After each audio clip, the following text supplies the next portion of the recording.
Hello friends, joyful ফুডে সবাইকে স্বাগত। আমি রিম্পা। আজকে আমি তৈরি করছি দই চিকেন। এই চিকেনটা রেগুলার চিকেনের থেকে সম্পূর্ণ আলাদা স্বাদের।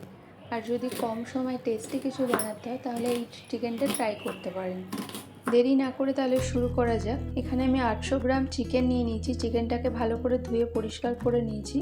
এবার ওই চিকেনটার মধ্যে আমি 200 গ্রাম টক দই দিয়ে দিলাম।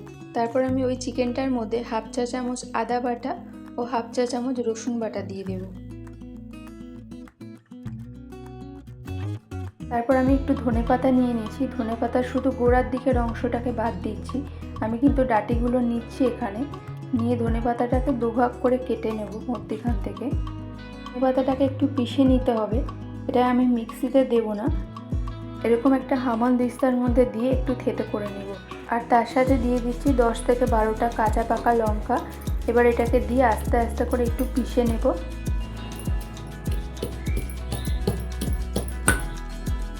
এটা থেতো করা হয়ে গেছে, এরকম দেখতে হয়েছে। এটাকে পুরোপুরি কিন্তু এগুলো মিশে যায়নি। এবার এটাকে দিয়ে দিলাম। এরকম থেতো করে দেওয়ার জন্য চিকেনের মধ্যে ধনেপাতার ফ্লেভারটা এসে যাবে আর এই দই চিকেনের টেস্টটা অনেকটাই এনহ্যান্স হয়ে যাবে। একটা চামচের সাহায্যে এটাকে মিশিয়ে নেব। অনেকটা পরিমাণে লঙ্কা দিয়েছি, এটা হাত দিয়ে মেশালেই ভালো হতো, কিন্তু হাত দিয়ে মেশালে হাত জ্বালা করবে, তাই আমি চামচটা দিয়ে মিশিয়ে নিচ্ছি। এবার খুব সামান্য পরিমাণে একটু নুন দিয়ে দিচ্ছি, দিয়ে আরেকটুখানি মিশিয়ে দেব। এবার এই ম্যারিনেশনটাকে আমি 1 ঘন্টার জন্য রেস্টে রাখবো। এটা যদি হাতে আপনাদের আরও বেশি সময় থাকে 2-3 ঘন্টার জন্য সেটাও রাখতে পারেন, তাহলেও খুব ভালো হবে। গ্রেভির জন্য আমি 10-12টা কাজু ভেঙে নিয়েছি, নিয়ে খুব সামান্য গরম জলে ভিজিয়ে রাখলাম।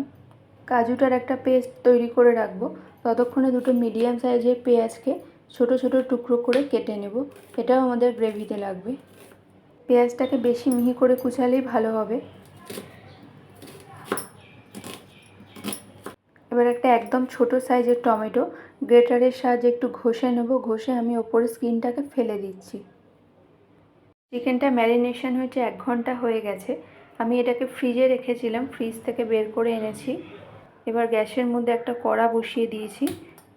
এটা গরম হয়ে গেলে এবার আমি এটার মধ্যে 3 টেবিল চামচ পরিমাণে সাদা তেল দিয়ে দিচ্ছি। তেলটাও এবার গরম হয়ে গেছে। এবার তেলের মধ্যে আমি একটা বড় সাইজের তেজপাতা দিয়ে দিচ্ছি আর দিচ্ছি দুটো বড় এলাচ। এলাচটাকে ফাটিয়ে দিয়েছি, আর নয়তো এলাচটা ফেটে গায়ে ছিটকে আসবে। এবার কুচানো পেঁয়াজটাকেও আমি তেলের মধ্যে দিয়ে দিলাম। দিয়ে এবার পেঁয়াজটাকে একটু ভাজতে হবে। পেঁয়াজটা কিন্তু খুব লাল করে ভাজা হবে না, তাহলে গ্রেভির কালারটা চেঞ্জ এসে যাবে, খুব লালচে রঙের হয়ে যাবে। আর এখানে আমি দিয়ে দিচ্ছি দুটো শুকনো লঙ্কা। পেঁয়াজটা এবার হালকা ট্রান্সপারেন্ট হতে শুরু করেছে। আমি ওই পেঁয়াজের মধ্যে দিয়ে দিচ্ছি হাফ চা চামচ রসুন বাটা আর দিচ্ছি হাফ চা চামচ আদা বাটা। এবার আদা রসুনটাকে পেঁয়াজের সাথে দিয়ে একটু ভালো করে মিশিয়ে কষে নিতে হবে, যাতে আদা রসুনের কাঁচা গন্ধটা চলে যায়। 4 মিনিট সময় ধরে পেঁয়াজ আদা রসুনটাকে একটু ভালো করে ভেজে নিয়েছি। পেঁয়াজ আদা রসুন থেকে আস্তে আস্তে তেলটাও ছাড়তে শুরু করেছে।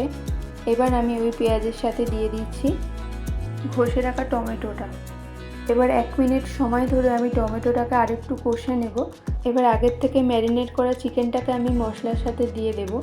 এখানে আমি গ্যাসের ফ্লেমটা একদম লোতে রেখেছি। হাইতে দিয়ে রাখলে চিকেন থেকে সাথে সাথে জল ছাড়তে শুরু করবে। এরকম লোতে রেখে আস্তে আস্তে মিশিয়ে নিতে হবে ভালো করে।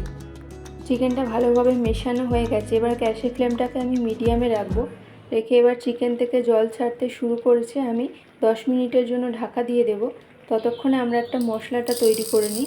এখন একটা মশলা লাগবে, সেটা আমরা তৈরি করে নিই। এখানে 1 চা চামচ পরিমাণে গোলমরিচ দিয়েছি আর 1 চা চামচ পরিমাণে দিয়ে দিলাম গোটা জিরে, 4টে বড় এলাচ, 4টে দিয়েছি লবঙ্গ আর সামান্য পরিমাণ দিয়ে দিয়েছি নুন।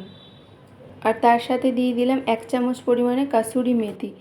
নুনটা দিয়ে দিলে এখানে মশলাটা যদি বেশি বেঁচেও যায় তাহলে ভালো থাকবে। এবার এরকম করে হালকা চামচ দিয়ে নেড়ে একটু ড্রাই রোস্ট করে নিতে হবে। এরকম একটু একটু টস করে নেব। এবার মশলা থেকে হালকা ধোঁয়া উঠতে শুরু করলে গ্যাসটা বন্ধ করে দেবো। এটা ঠান্ডা হলে আমি মশলাটাকে পিষে রাখবো। এবার চিকেনের ঢাকনাটা খুলে এখানে আমি স্বাদ মতো নুন দিয়ে দিচ্ছি আর তার সাথে দিচ্ছি আমি হাফ চা চামচ ধনে গুঁড়ো। এবার আমি একটু ভালোভাবে মিশিয়ে নিয়ে আরও 5 মিনিটের জন্য ঢাকা দিয়ে রেখে দেব। যাতে চিকেনের মধ্যে নুনটা আর মশলাটাও ভালোভাবে যায়। 5 মিনিট হয়ে গেছে। 5 মিনিট পরে এবার ঢাকাটা খুলে দেখব। চিকেনের গ্রেভিটা অনেকটাই শুকিয়ে এসছে, এরকম হলেই ঠিক আছে। আর চিকেনটাও ভালোভাবে সিদ্ধ হয়ে গেছে। খুন্তির সাহায্যে একটু কেটে দেখে নিচ্ছি চিকেনটাও ভালো সিদ্ধ হয়ে গেছে। এবার আমি আগের থেকে যে কাজুটা জলে ভিজিয়ে রেখেছিলাম সেটাকে আমি বেটে নিয়েছি। সেই কাজু বাটাটা আমি এখানে দিয়ে দিচ্ছি। কাজুটাকে আমি শিলে বেটেছি, এখানে শিল ধোয়া জলটাও আমি দিয়ে দিলাম। এতে রান্নার টেস্টটা অনেকটাই বেড়ে যায়। যে মশলাটা আমি আগের থেকে ড্রাই রোস্ট করে রেখেছিলাম সেই মশলাটাকে আমি গুঁড়ো করে নিয়েছি। আমি 1 টিস্পুন পরিমাণে দিয়ে দিচ্ছি চিকেনের মধ্যে, দিয়ে একটু ভালো করে মিশিয়ে নেব। নিয়ে তারপর আরও 1/2 টিস্পুন ওপর থেকে ছড়িয়ে দিয়ে আমি ঢাকা দিয়ে আরেকটু ফুটিয়ে নেব। আর আমার পুরো ভিডিওটি যদি ভালো লাগে তাহলে লাইক, শেয়ার ও কমেন্ট করতে ভুলবেন না।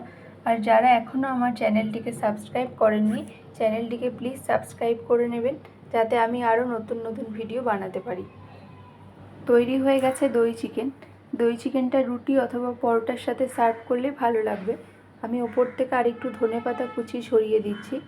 আপনারা সকলেই ভালো থাকবেন, সুস্থ থাকবেন। আমি আবারও চলে আসবো অন্য কোনো একটা রেসিপি নিয়ে। পুরো ভিডিওটি শেষ অবধি দেখার জন্য ধন্যবাদ।